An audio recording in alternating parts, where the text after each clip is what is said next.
Gaya hidung sampai Amerika hingga doyan pamer gaya hidup mewah. Terbongkar jumlah gaji Jaksa Pinangki yang sebenarnya. Uang haram 7 rupiah miliar dari Joko Chandra antarkannya masuk penjara. Halo, selamat datang di Kabar Berita Indonesia. Bersama saya Gadis Bianca akan senantiasa hadir memberikan informasi berita terkini. Sebelum lanjut mendengarkan berita ini, sebaiknya subscribe dan follow terlebih dahulu channel ini agar kalian selalu update berita terbaru. Jaksa Pinangki Sirna Malasari mendapat banyak sorotan. Terlebih setelah dirinya ditetapkan sebagai tersangka korupsi kasus Joko Chandra alias Joker. Jaksa Pinangki diduga telah menerima suap sekitar 500.000 dolar Amerika Serikat atau sekitar 7 miliar rupiah dalam kasus tersebut.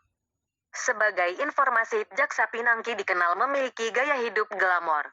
Dia diberitakan gemar plesiran ke luar negeri dengan fasilitas kelas atas, bahkan pernah melakukan operasi plastik di New York, Amerika Serikat. Lalu, berapa sebenarnya gaji resmi Pinangki sebagai jaksa? Dalam keputusan Jaksa Agung nomor 150 tahun 2011 tentang penetapan jabatan struktural dan jabatan fungsional pegawai di lingkungan kejaksaan, untuk jabatan kepala subbagian pemantauan dan evaluasi 2 yang diemban Jaksa Pinangki masuk dalam kelas jabatan 8 sehingga besaran tukin yang diterima sebesar Rp4.595.150 per bulan. Selanjutnya, sebagai seorang PNS, Jaksa Pinangki juga menerima gaji pokok PNS yang besarannya diatur dalam PP nomor 30 tahun 2015.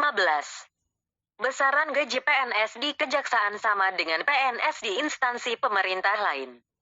Gaji untuk pejabat eselon yang masuk golongan 4 PNS mata gaji per bulan yang diperoleh sebesar Rp3.044.300 sampai yang tertinggi Rp5.901.200. Selain tunjangan kinerja dan gaji pokok, PNS di kejaksaan juga masih mendapatkan tunjangan lainnya, antara lain tunjangan suami istri sebesar 5% dari gaji. Tunjangan berikutnya yakni tunjangan anak sebesar 2% dari gaji pokok, tunjangan makan Rp41.000 hari, golongan 4, dan tunjangan lain seperti perjalanan dinas. Sementara itu, dilihat dari laporan harta kekayaan penyelenggara negara (LHKPN) yang terakhir dilaporkannya pada tahun lalu, Jaksa Pinangki melaporkan harta kekayaan sebesar Rp6,8 miliar atau tepatnya Rp6.838.500.000. Berdasarkan laporan LHKPN Jaksa Pinangki, sebagian besar dari harta tersebut merupakan jenis tanah dan bangunan dengan total sebesar Rp6 miliar. Ia tercatat memiliki tanah dan bangunan di Bogor, Jakarta Barat dan Kota Bogor. Harta lainnya adalah berupa mobil, yaitu Nissan Teana 2010, Toyota Alphard 2014, dan Daihatsu Xenia 2013. Nilai total dari kendaraan yang dimilikinya adalah sebesar Rp630 juta. Selain itu, ia tercatat memiliki jenis harta kas dan setara kas senilai Rp200 juta. Data LHKPN Pinangki juga pernah dikeluarkan pada 2009 dengan tanggal pelaporan tanggal 10 April tahun 2008. Saat itu, ia menjabat sebagai jaksa di Seksi Tindak Pidana Khusus Kejaksaan Negeri Kejari Cibinong. Dalam laporan tersebut, jumlah total kekayaan Pinangki adalah Rp2,7 miliar. Harta tersebut terdiri atas Rp2,09 miliar harta tidak bergerak, yaitu bangunan dan tanah, harta bergerak berupa mobil senilai Rp460 juta, serta giro dan setara kas lainnya sebanyak Rp128,17 juta. Dalam kedua LHKPN tersebut, Jaksa Pinangki tidak tercatat memiliki utang. Diberitakan sebelumnya, Pinangki ditetapkan sebagai tersangka lantaran diduga membantu Joko Chandra. Setelah ditangkap, penyidik memeriksa Pinangki dan memutuskan untuk menahan jaksa tersebut untuk 20 hari ke depan. Masyarakat Anti Korupsi Indonesia, MAKI, berharap agar pengusutan yang dilakukan Kejaksaan Agung atas kasus dugaan suap terkait pelarian Joko S. Chandra alias Joko S. Chandra tak berhenti hanya sampai pada penetapan Jaksa Pinangki Sirna Malasari sebagai tersangka. Pada proses seperti ini jangan sampai hanya panas di awal-awal, kemudian nanti melempem.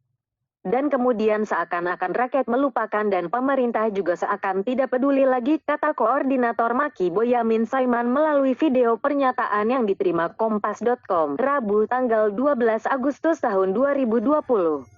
Boyamin berharap Jaksa Agung Sanitiar Burhanuddin dapat mengusut kasus ini lebih dalam, sehingga diketahui dari mana asal-muasal aliran uang yang diterima Pinangki.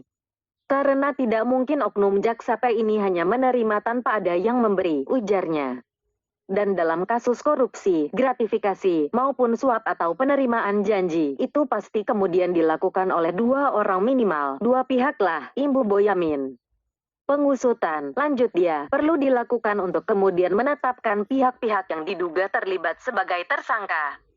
Maki juga telah melaporkan adanya dugaan keterlibatan oknum jaksa lain selain Pinangki kepada Komisi Kejaksaan, Selasa, tanggal 11 Agustus tahun 2020. Oknum jaksa yang dimaksud adalah seorang pejabat tinggi di Kejaksaan Agung. Oknum jaksa ini disebut pernah berkomunikasi dengan Joko Chandra saat ia masih buron.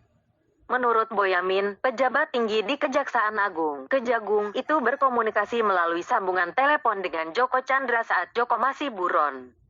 Kejadiannya pada Juli tahun 2020 atau setelah Jaksa Agung Sanitiar Burhanuddin rapat dengar pendapat dengan Komisi 3 DPR, yang salah satu agendanya membahas Joko Chandra pada tanggal 29 Juni tahun 2020. Ini saya laporkan ke Komisi Kejaksaan untuk ditelusuri apa isi pembicaraan pejabat tinggi itu dengan Joko Chandra. Dari mana nomor HP berasal? Pasti ada yang memberikan dan itu harus dilacak ke sumber-sumber sebelumnya, kata Boyamin seperti dilansir dari Kompas.id.